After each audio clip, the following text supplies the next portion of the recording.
In the heart of southern Africa, hidden among rolling hills and ancient stones, stand the ruins of a city so grand it whispers secrets of a forgotten empire.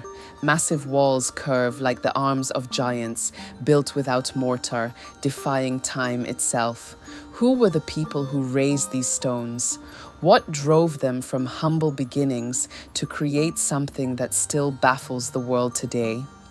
As we journey through this tale, you'll uncover the mystery step by step. But hold on, because each twist leaves more questions than answers. Welcome to the story of the Mbire people, from tribal wanderers to the builders of Great Zimbabwe.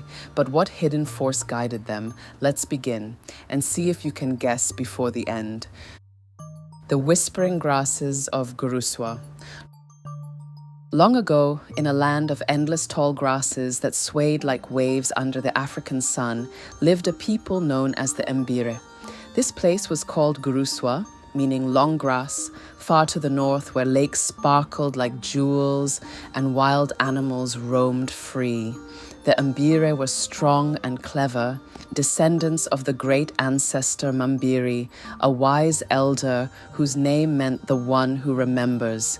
Mbire had skin like polished ebony and eyes that saw beyond the horizon.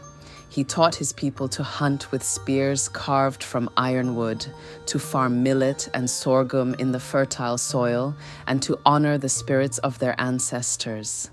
Life in Guruswa was simple but full of wonder. Families lived in round huts made of mud and thatch, gathered around fires at night to share stories. Children played in the grass, chasing butterflies, while elders, like Mbire, spoke of the stars as guides from the gods.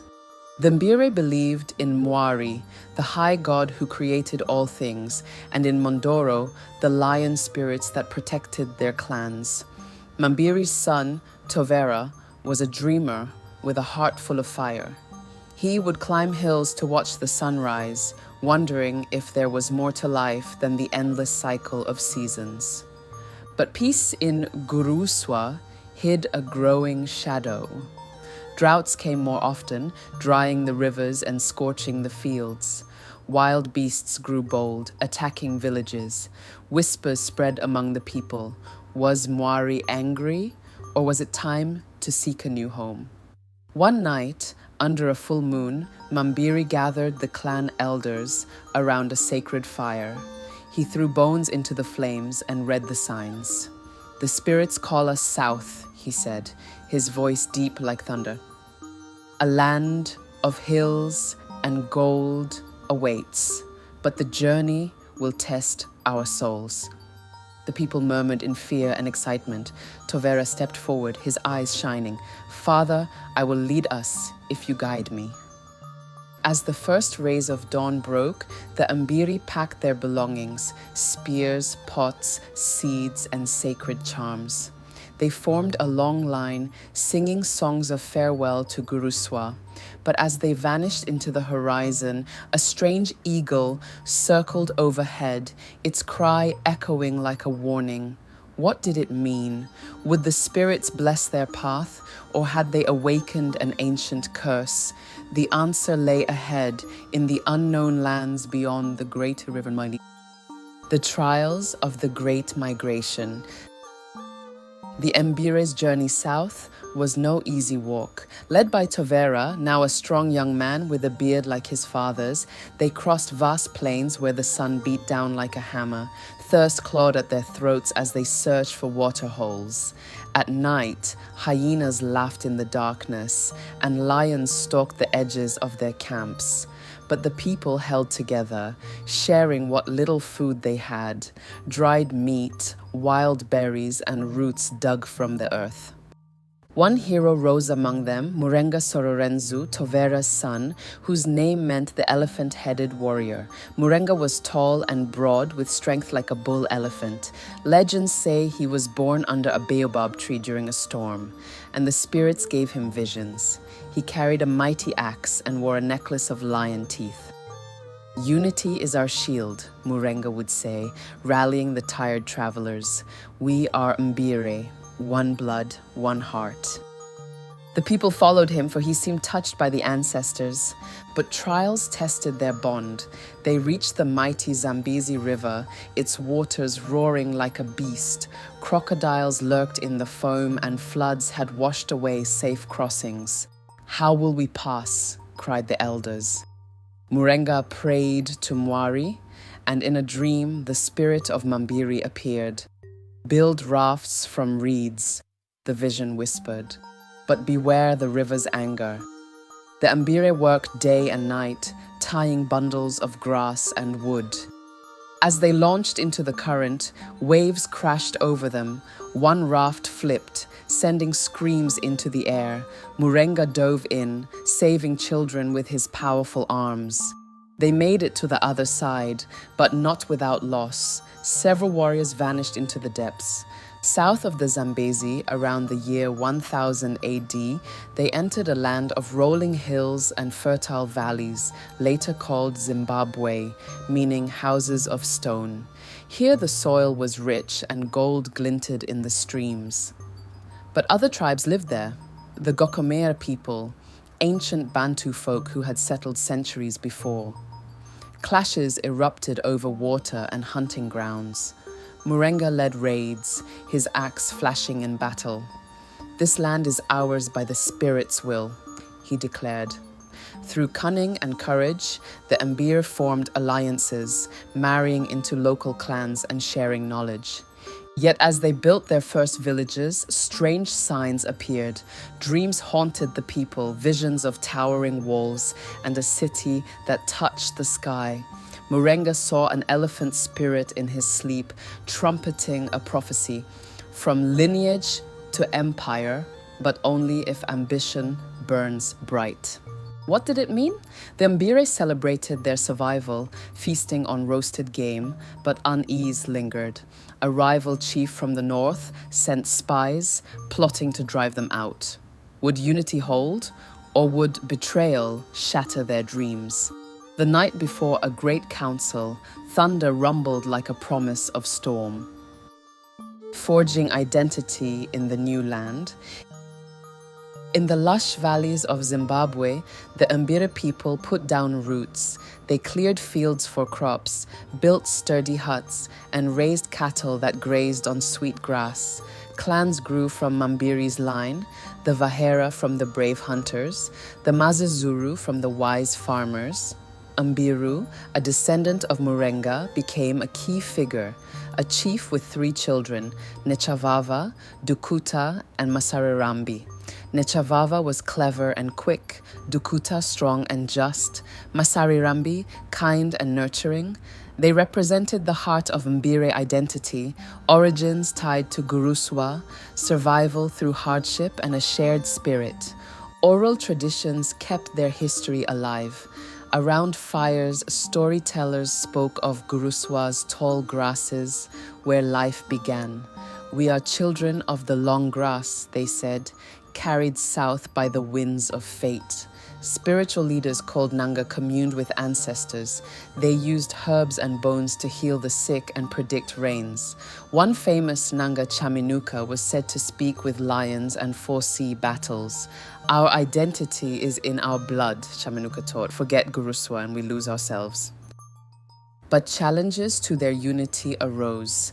Drought struck again, like in the old legends. Fields withered and hunger stalked the villages. Dukuta, now a chief like his father Mbire, faced a crisis. His people begged for food, their eyes hollow. Inspired by ancient tales, Dukuta called a gathering at Gombe Mountain, a sacred peak with a hidden cave. The spirits will provide, he promised, hiding his plan. He ordered a massive ladder built in secret, reaching the cave's mouth. As the sun set, the people danced and sang, sharing the last scraps of food. Dukuta led his family up the ladder first, women, children, then men. From the cave, he kicked the ladder down, crashing it to pieces. "Go forth and survive," he shouted. The people below scattered in confusion, thinking he had betrayed them, but Dukuta's sacrifice dispersed the clans, forcing them to find new lands and adapt. It saved them from starving together. Nechavava led one group east, Masarirambi west, forging new identities while honoring their origins. This act strengthened the Mbire. Clans multiplied, each with totems, like the elephant for Murenga's line, symbolizing strength. They traded gold and ivory with distant peoples, growing wealthy. But ambition stirred. Young leaders dreamed of more than villages. "Why live in mud when we can build in stone?" one asked. Murenga's spirit appeared in visions, urging, "Unite and rise." Yet as prosperity grew, jealousy brewed among chiefs. A plot formed in the shadows. Would it tear them apart just as they stood on the brink of greatness? The full moon rose over Gombe, casting long shadows that hid secrets. The spark of ambition and unity's fire. With clans spread across the land, the Mbire faced a choice: remain divided tribes or forge something greater. Ambition burned like a wildfire, sparked by leaders like Murenga's descendants. One such figure was Nyatsimba Mutota, a visionary chief who later founded the Mutapa Empire. But before empires, there was the dream of a grand city. "We must build a home that lasts forever," Nyatsimba declared at a great council.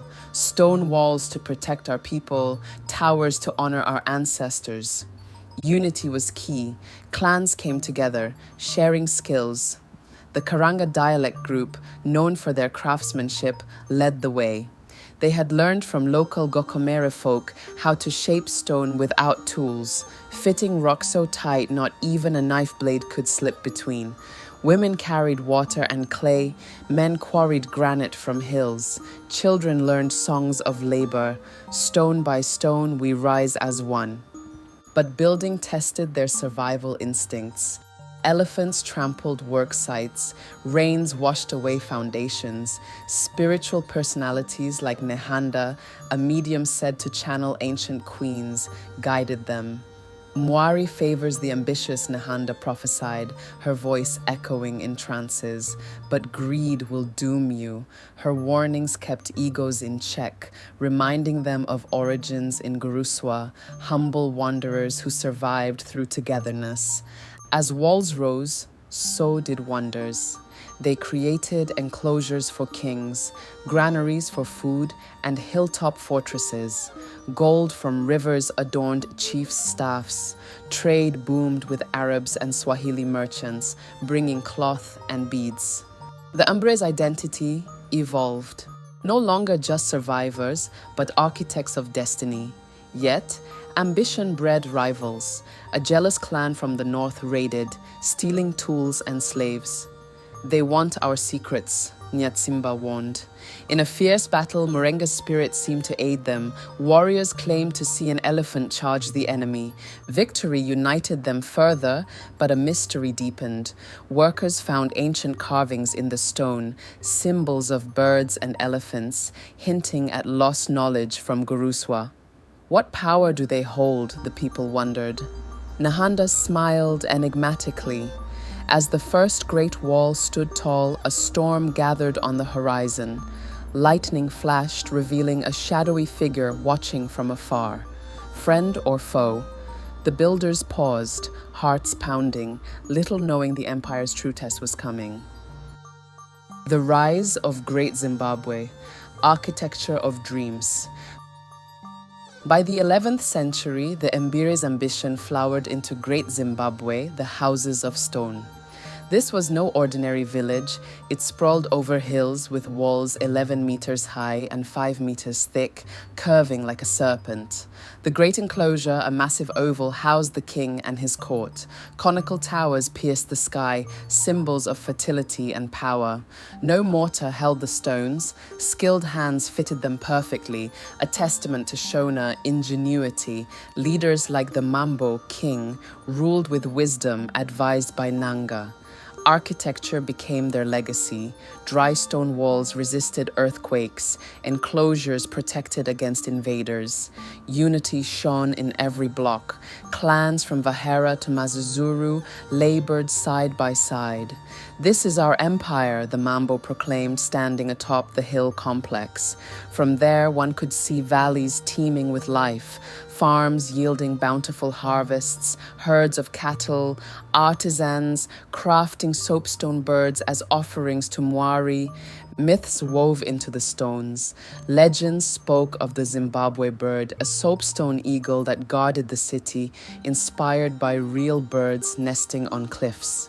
Spiritual figures like Chaminuka blessed the builders, saying, "From lineage to empire, your origins live in these walls." Survival themes echoed. Great Zimbabwe stored grain for droughts, its walls shielded from wars. Ambition drove expansion. Trade routes to the coast brought wealth, turning the Mbire into a powerhouse. But curiosity lingered. Why build so grand? Whispers claimed a hidden chamber under the great enclosure held Guruswa's sacred relics, gold amulets that granted visions. Workers who dug too deep vanished, fueling tales of curses. One night, Nehanda entered a trance. The empire rises, but shadows follow. As the city neared completion, a messenger arrived from distant lands, bearing news of approaching armies. The people armed themselves, hearts afire with pride. Would their unity hold against the storm? Drums beat through the night, calling warriors, but a betrayal lurked within the walls. The empire's triumph and eternal legacy. The threat came from the north, rival tribes envious of Great Zimbabwe's glory, united under a warlord. "They have gold and stone, we have hunger," he roared. The Mbire, now a true empire under the kingdom of Zimbabwe, prepared. Murenga's spirit rallied them in dreams. "Remember your origins, survive as one." Nehanda and Chaminuka led rituals, invoking Mhondoro lions for strength. Battles raged in the valleys. Archers from hilltops rained arrows. Walls funneled enemies into traps. Dukuta's descendants, brave like their ancestor, charged with spears. Unity prevailed. The rivals shattered against the stone defenses. Victory feasts lit the night, with songs praising Mwari. The empire expanded, birthing the Mutapa dynasty, where kings like Nyatsimba Mutota ruled vast lands, trading gold for exotic goods. Great Zimbabwe stood as a beacon of architecture, ambition, and identity. Its walls whispered of Guruswa's grasses, migration's trials, and survival's grit. But by the 15th century, the city waned. Droughts returned, trade shifted. People moved north, but the stones remained, guarding secrets. Today, the ruins call us to preserve Shona heritage. The curiosity, that hidden force was the ancestor's spirit, binding lineage to empire. What relics still lie buried? Visit, listen, and perhaps you'll hear the elephant's trumpet, urging you to dream big.